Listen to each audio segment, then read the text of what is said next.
नमस्ते दोस्तों, हमारे यूट्यूब चैनल समीक्षा की कहानी में आप सभी का स्वागत है। कहानी का नाम आशियाना भाग 2। तो चलिए आपको सुनाते हैं। रचना और सचिन दोनों एक दूसरे के प्यार में खोए घंटे बातें करते रहते थे। एक दिन प्रिया और रचना दोनों अपने हॉस्टल के कमरे में सो रही थी। तभी रचना के मोबाइल की घंटी बजी। दूसरी तरफ से रचना की माँ शांति जी की घबराई आवाज़ सुनकर रचना डर गई। बेटी, तू जल्दी से घर आ जा, तेरे पापा की तबीयत अचानक बहुत ख़राब हो गई है। शांति जी ने इतना कहकर फ़ोन काट दिया। रचना की आंखों से आंसू बह रहे थे। प्रिया भी फ़ोन सुनकर उठकर बैठ गई थी। रचना की ऐसी हालत देखकर वो फटाफट उठी और पानी की बोतल रचना के हाथ में दे दी। रचना ने 2 घूंट पानी पिए। क्या हुआ रचना, तू रो क्यों रही है? किसका फ़ोन था? प्रिया, मेरे पापा बहुत बीमार है, मुझे घर जाना पड़ेगा। मैं अभी ऑनलाइन टिकट देखती हूँ, शायद रात की किसी गाड़ी में रिजर्वेशन मिल जाए। ये कहकर रचना जल्दी जल्दी मोबाइल में टिकट ढूंढने लगी। तभी प्रिया बोली, तू घबरा मत, सब ठीक हो जाएगा। ला, मैं तेरी पैकिंग कर देती हूँ। प्रिया पैकिंग में लग गई। रचना को तत्काल में एक टिकट मिल गई। 2 घंटे बाद की ट्रेन थी। वो सुबह 7 बजे तक कानपुर उतरने वाली थी। रचना ने फटाफट सचिन को फ़ोन मिलाया, लेकिन उसका फ़ोन स्विच ऑफ आ रहा था। इसे भी आज ही फ़ोन स्विच ऑफ करना था। अरे तू छोड़ उसे, मैं बता दूंगी। चल जल्दी से कैब बुक कर ले, मैं कैंटीन से कुछ खाने के लिए पैक करवा कर लाती हूँ, रात को खा लेना। रचना ने प्रिया को गले लगा लिया। थैंक्स यार, तू नहीं होती तो पता नहीं क्या होता। मैं तो बहुत नर्वस हो रही हूँ, पता नहीं पापा को क्या हो गया। माँ भी ना कुछ ढंग से बताया भी नहीं। अरे तू चिंता मत कर, सब ठीक हो जाएगा, ज़्यादा मत सोच। और हाँ, घर पहुँचकर मुझे फ़ोन कर दे, मैं सुबह सचिन को सब बता दूंगी। बस तू एक बात याद रखना, ऐसे हालात में अपने घर वालों को सचिन के बारे में कुछ मत बताना, ठीक है? प्रिया जल्दी से कैंटीन की ओर चल दी। वहाँ से उसने कुछ खाना पैक करवाया और रूम में आकर रचना के बैग में रख दिया। इसी बीच रचना हॉस्टल की वार्डन से परमिशन लेकर आ गई। दोनों बैग और सूटकेस लेकर हॉस्टल के गेट पर आ गई। कुछ ही देर में कैब आ गई। प्रिया से विदा लेकर रचना कैब से नई दिल्ली रेलवे स्टेशन पहुंच गई। समय पर वो ट्रेन में चढ़ गई। रात भर उसे नींद नहीं आई। घबराहट में उसे कभी पापा की याद आती, कभी सचिन की। रचना सचिन से बात करना चाह रही थी, लेकिन अब उसकी हिम्मत नहीं पड़ रही थी। किसी तरह रात कटी। सुबह वो कानपुर पहुंच गई। वहां से बस लेकर वो अपने गांव पहुंच गई। घर पहुंचते ही रचना ने देखा उसके पापा बिस्तर पर लेटे हुए हैं और माँ उनके पैरों के पास बैठी थी। घर में 1-2 पड़ोस की औरतों और आदमी भी बैठे थे। रचना ने मम्मी के कंधे पर हाथ रखा। शांति जी ने रचना को देखा। उन्होंने उसे चुप रहने के लिए कहा और उसे बाहर चलने के लिए इशारा किया। बाहर आकर शांति जी ने रचना को गले से लगा लिया। रचना ने अपनी मम्मी को कस के जकड़ लिया। जब दोनों अलग हुए तो उसने देखा, क्या यही उसकी मम्मी थी? हमेशा उत्साह से भरी रहने वाली, आज उनका चेहरा बिल्कुल मुरझाया हुआ था। आंखों में नमी थी, आंखों के नीचे गहरे काले गड्ढा थे। ऐसा लगता है पता नहीं कितनी रातों से सोई नहीं है। बहुत कमज़ोर लग रही थी। रचना को लगा जैसे उसके पापा नहीं, उसकी मम्मी बीमार है। रचना अपने आप को रोक नहीं पाई, वो रोने लगी। शांति जी की आंखों में आंसू थे। वो अपने हाथ से रचना के आंसू पोंछ रही थी। बेटी, तू चिंता मत कर, सब ठीक हो जाएगा। कुछ देर में रचना सामान्य हुई तो उसने शांति जी से पूछा, मम्मी, आपने फ़ोन पर कुछ बताया नहीं? अचानक पापा को क्या हो गया?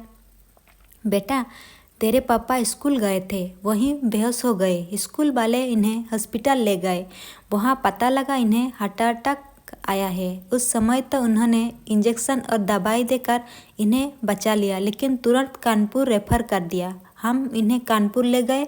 वहाँ पता लगा कि इनके हार्ट में ब्लॉकेज है। वहाँ स्टोन डाली गई। इस सब के बीच में इतना घबरा गई थी कि तुझे फ़ोन करने का ध्यान ही नहीं रहा। रचना ये सुनकर आश्चर्य से बोली, ये क्या कह रही हो मम्मी? ये सब कब हुआ था?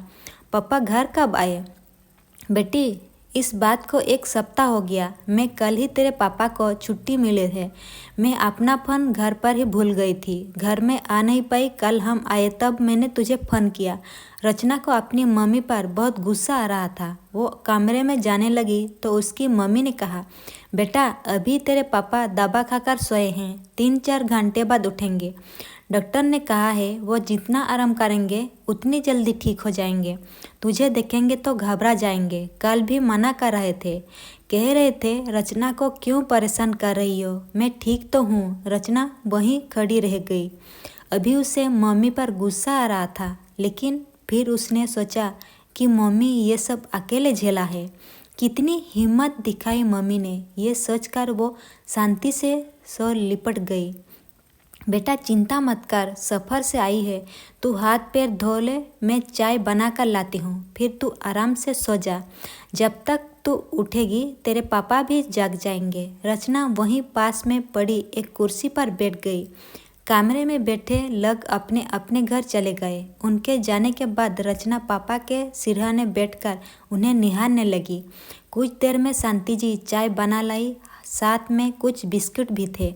रचना के सिर में दर्द हो रहा था। चाय के साथ बिस्कुट खाकर उसे बहुत राहत मिली। वो रात से भूखी थी। शांति जी भी अपना चाय का कप लेकर उसके पास आकर बैठ गई। मम्मी आप अपना भी ध्यान रखो, कितनी कमज़ोर लग रही हो।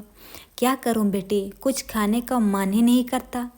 हॉस्पिटल में हो, आस पड़ोस के लोग खाना पहुंचा आते थे, लेकिन मेरे से खाया नहीं जाता था। अब घर में अकेले कुछ बनाने का मन नहीं करता। बस तेरे पापा के लिए खिचड़ी या दलिया वगैरह बनाती हूँ, वहीं बचा हुआ खा लेती हूँ। रचना को अपनी मम्मी पर बहुत तरस आ रहा था। अब तुम चिंता मत करो, मैं आ गई हूँ, खाना मैं बना लूँगी। शांति जी के चेहरे एक फीकी सी मुस्कुराहट आई और चली गई। कुछ देर बाद रचना दूसरे कमरे में सोने चली गई। रचना के जाने के बाद जब अगले दिन प्रिया कॉलेज पहुंची तो सचिन ने उसे रोककर रचना के बारे में पूछा, प्रिया रचना कहाँ है और उसका फ़ोन क्यों स्विच ऑफ आ रहा है। प्रिया ने उसे सारी बात बता दी। ओहो, कल मेरे फ़ोन की बैटरी ख़त्म हो गई थी। प्लीज़ अगर रचना से बात हो तो मुझे बता देना। सचिन बहुत परेशान हो गया। शाम को उसने रचना को फिर से फ़ोन मिलाया। रचना कैसी हो तुम और तुम्हारे पापा कैसे हैं? मुझे तो बहुत चिंता हो रही थी। तुम्हारा फ़ोन भी स्विच ऑफ था। मैं वहाँ आ जाऊँ क्या?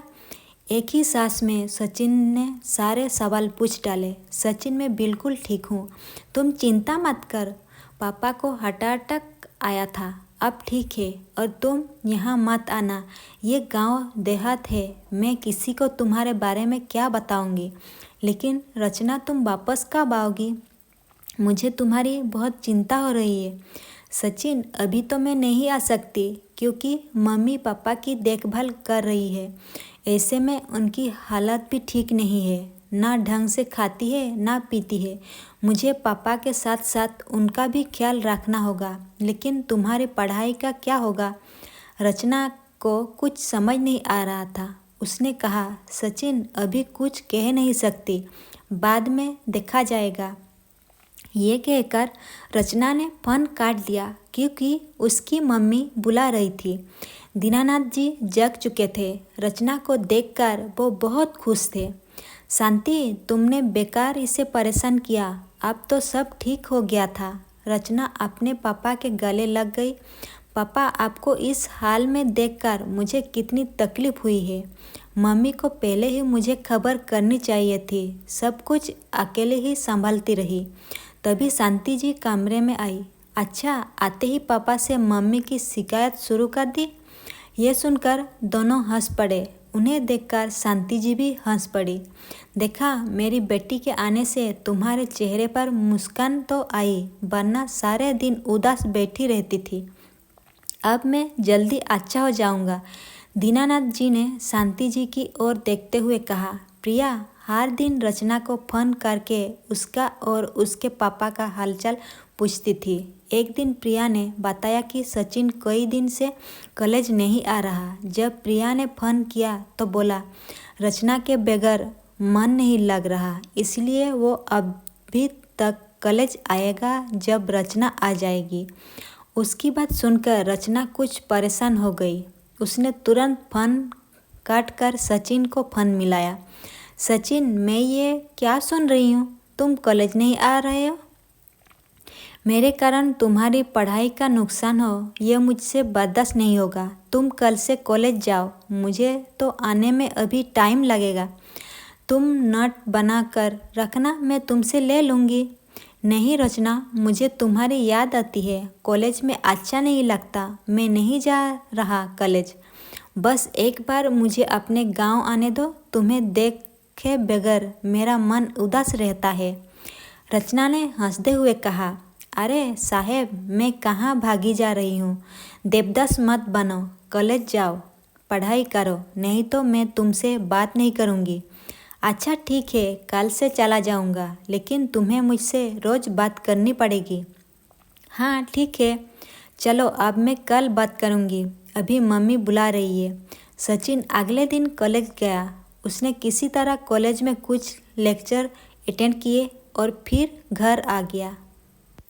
तो दोस्तों, कहानी अगर अच्छी लगी हो तो वीडियो को लाइक कीजिए, चैनल को सब्सक्राइब कीजिए, साथों साथ बेल आइकन को प्रेस कर दीजिए।